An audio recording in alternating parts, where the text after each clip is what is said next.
हमारे चैप्टर का नाम है पीरियोडिक क्लासिफिकेशन ऑफ एलिमेंट्स और इसी से रिलेटेड ही हमारा फर्स्ट क्वेश्चन है। What was the need for classification of elements. First question में आपसे ये पूछा जा रहा है कि एलिमेंट्स को क्लासिफाई करने की ज़रूरत ही क्या है। तो इसका आंसर ये है, देखो हमें ना बहुत सारे एलिमेंट्स के बारे में पता है। At present 114 elements are known to us. हमारी साइंस की बुक के अंदर 114 लिखा हुआ है, लेकिन एक्चुअल में तो हमें 114 से भी ज़्यादा एलिमेंट्स के बारे में पता है। अब एक एक करके हर एलिमेंट की अगर फिजिकल और केमिकल प्रॉपर्टी को स्टडी करना पड़े तो ये बहुत ही ज़्यादा डिफिकल्ट काम है। इसलिए हम अगर किसी तरीके से एलिमेंट्स को क्लासीफाई कर लेते हैं तो फिर इन सभी एलिमेंट्स की फिजिकल और केमिकल प्रॉपर्टीज़ को स्टडी करना बहुत ज़्यादा आसान हो जाएगा।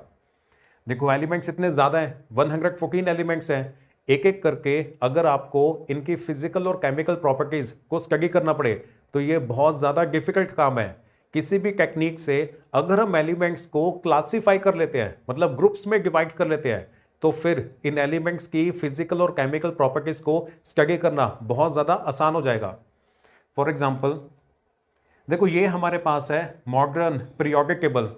इस पीरियोडिक टेबल के अंदर हमने एलिमेंट्स को ना ऐसे रोज और कॉलम्स की फॉर्म के अंदर अरेंज कर लिया है।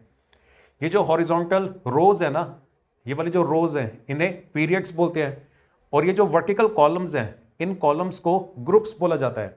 टोटल 7 पीरियड्स होते हैं। ये देखो ये फर्स्ट पीरियड है, ये सेकंड, ये थर्ड, ये फोर्थ, फिफ्थ, सिक्स्थ और सेवंथ। 7 पीरियड्स हैं और ये ग्रुप्स हैं। ये फर्स्ट ग्रुप है, ये सेकंड ग्रुप है, ऐसे चलते चलते हमारे पास टोटल 18 ग्रुप्स होते हैं। तो 7 रोज हैं और 18 ग्रुप्स हैं, मतलब 7 रोज हैं और 18 ऐसे कॉलम्स हैं। इस तरह से हमने सारे के सारे एलिमेंट्स को ना अरेंज कर लिया है। अब ऐसे अरेंज करने का फ़ायदा ये है, ये वाला जो ग्रुप है ना, इस ग्रुप के अंदर जितने एलिमेंट्स आ रहे हैं उन सब की केमिकल प्रॉपर्टीज़ एक जैसी होती है।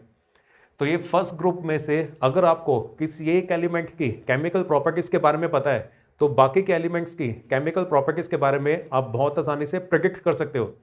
किसी भी ग्रुप के अंदर जो भी एलिमेंट्स आ रहे हैं ना, उन सब का जो केमिकल बिहेवियर है वो एक जैसा ही होता है, सिमिलर होता है। और इस टेबल के अंदर अगर आपको किसी एलिमेंट की पोजीशन के बारे में पता है कि वो कौन सी रो और कौन से कॉलम के अंदर आ रहा है, अगर आपको किसी भी एलिमेंट की पोजीशन के बारे में पता है ना, तो सिर्फ पोजीशन पता होने से ही आप उसके केमिकल बिहेवियर, उसके केमिकल प्रॉपर्टीज के बारे में प्रेडिक्ट कर सकते हो। इस चैप्टर के अंदर हम इस पीरियोडिक टेबल के बारे में काफ़ी सारी चीज़ों को डिस्कस करेंगे और ये भी डिस्कस करेंगे कि हम यहाँ तक पहुँचे कैसे।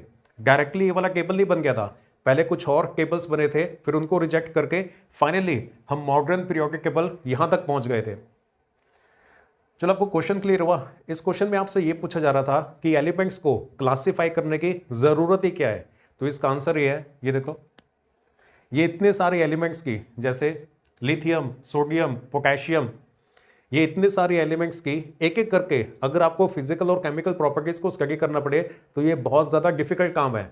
लेकिन अगर हम एलिमेंट्स को किसी तरह से ऐसे अरेंज कर लेंगे ना, अरेंज करने के बाद फिर इनकी प्रॉपर्टीज़ को स्टडी करना और इनको याद करना भी बहुत ही ज़्यादा आसान हो जाता है।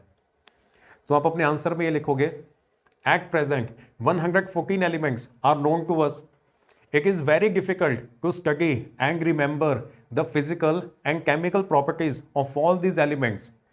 इतने सारे एलिमेंट्स की इंडिविजुअली फिजिकल और केमिकल प्रॉपर्टीज को स्टडी करना और याद करके रखना बहुत ज़्यादा डिफिकल्ट काम है। So scientist felt the need for some method to simplify it. तो इसलिए हमें किसी एक टेक्निक की ज़रूरत थी जिससे हम इस स्टडी को थोड़ा सा सिंप्लीफाई कर सके। This necessity led us to the classification of various elements. तो इसी ज़रूरत की वजह से हमने एलिमेंट्स को क्लासिफाई कर दिया, मतलब रोज और कॉलम्स के फॉर्म के अंदर एक टेबल बना के उस टेबल के अंदर अरेंज कर दिया।